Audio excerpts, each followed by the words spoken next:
Hello everyone and welcome to Vlinko's channel. In today's video, I will guide you through troubleshooting common Windows critical errors that prevent your start menu from working correctly. And now, let's get started.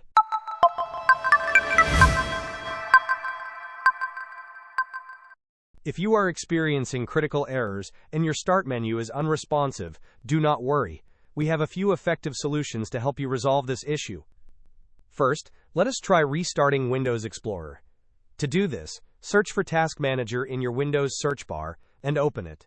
Once Task Manager has loaded, which might take a moment, locate Windows Explorer in the list of running processes. Right-click on Windows Explorer and select the Restart option from the context menu. If the issue persists, the next step is to run a System File Checker scan.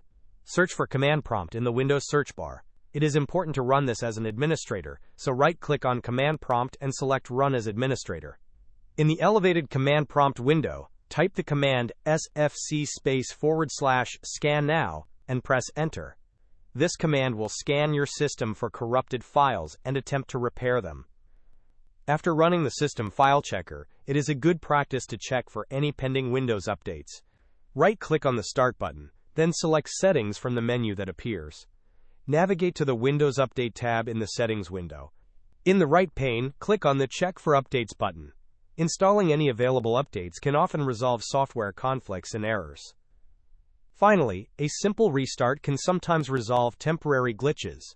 Right-click on the Start button again, select Shutdown, and Sign Out, and then choose Restart from the Power option. Hope this was helpful.